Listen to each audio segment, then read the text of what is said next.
안녕하십니까. 이주천TV의 이주천입니다. 오늘 2022년 5월 24일 화요일입니다. 저한테 카톡으로 하나가 전달됐는데 그 카톡은 공영 언론 미래 비전 100년 위원회의 성명서입니다. 성명서가 제 카톡으로 전달됐는데 이 카톡의 성명서 내용을 읽어드리겠습니다. 즉 촛불 적폐 청산과 윤석열 시대정신 홍보수석실은 공감을 하고 있나 하는 것이 그 제목입니다. 윤석열 정부가 국민들의 기대와 염원을 안고 출범했다. 앞으로 주요 부처 인선은 물론 대통령실 주요 멤버 배치까지 할 일이 산더미처럼 쌓여 있다고 언론에 보도되고 있다. 우리는 이 가운데 언론 관련 업무 관련성이 높은 홍보수석실 인선과 정책 의지에 주목한다. 지난 문재인 정권 5년 동안 우리나라 언론계에는 적폐청산 광풍이 몰아쳤다.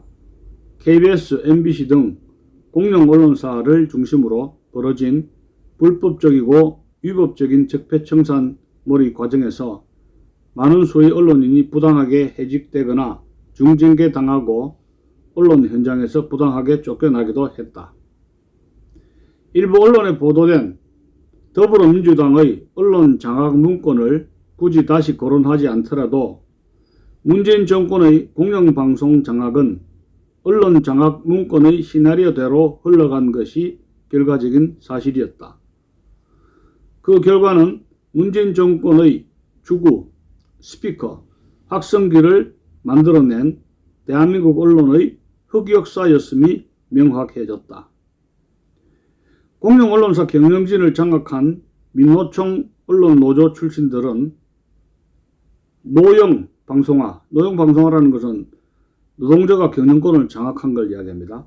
노영 방송화를 노골적으로 획책했고 공영 방송을 문재인 정권의 입맛에 맞게 헌납하는 흑역사의 장본인들이 되었다. 이들은 윤석열 정부가 출범했지만 자신들의 진지를 구축하며 여전히 건재하다. 대한민국 언론 미디어 시장의 교란과 생태계 훼손은 바로 이들로부터 시작되었다. 이들은 언론 자유를 가로막는 교란자이며 언론 자유를 심대하게 훼손시켜 온 반언론 자유 세력의 핵심 축이다. 잘못된 흑역사를 바로잡아야 새로운 살이 돋고 미래 비전과 희망이 싹틀 수 있다. 대통령 홍보수석실의 최근 인선과 관련한 비판적 후문이 꼬리에 꼬리를 물고 있다. 특정 방송사와 재벌기업 최고위층 인사의 전횡으로 주요 인물이 규형된 것 아니냐는 비판도 나왔다.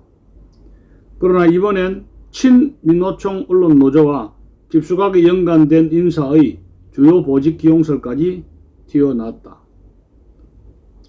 거론된 당사자가 특정 방송사, 재벌기업 출신이거나 또는 친민노총 인사와 개인적인 친분 관계가 있거나 하는 점도 잘 살펴야 하겠지만 더 본질적으로 중요한 점은 역사적인 소명의식이다. 문재인 정권 하에서 벌어졌던 촛불 적폐는 남의 일이었고 그래서 나 몰라라 하는 식으로 외면하는 그들의 천박한 역사 소명의식이 드러난다면 문제는 달라지기 때문이다. 이는 윤석열 대통령을 당선시킨 국민의 위대한 시대정신을 망각하는 불행한 결과를 자초할 수도 있다. 즉 촛불 적폐 청산이라는 역사적인 소명의식에 공감하지도 않으면서 어떻게 제대로 된 국정 목표를 정하고 언론 현장의 올바른 민의를 반영할 수 있겠는가. 곤불 5년이다. 결코 길지 않다. 여기 곤불 5년이라는 것은 대통령 임기가 5년이다 그 말입니다. 국민이 윤석열 대통령을 뽑아준 그 시대 정신이 과연 무엇이었는지 진지하게 고민하고 성찰해야 할 때이다. 우리는 인내심을 가지고 지켜볼 것이다. 국민이 염원했던 그 시대 정신이 어떻게 구현되는지를 두 눈 부릅뜨고 지켜볼 것이다. 2022년 5월 24일. 여기 그 주도한 인물이 3명의 공동대표인데 박인환 교수님하고 그리고 강규영 전 이사, KBS 이사죠.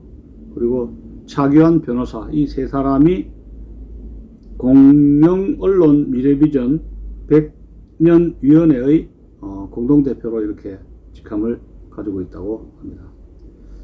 우리가 윤석열 정부가 잘 되기를 바라는데 대단히 지금 인사 문제에서 그렇고 청와대 이전 문제에서 그렇고 해서 대단히 그 불안한 행보를 보이고 있다, 이런 말씀을 드리고 싶습니다. 오늘은 공영언론 미래비전 100년위원회 성명서를 낭독해 드렸습니다. 감사합니다.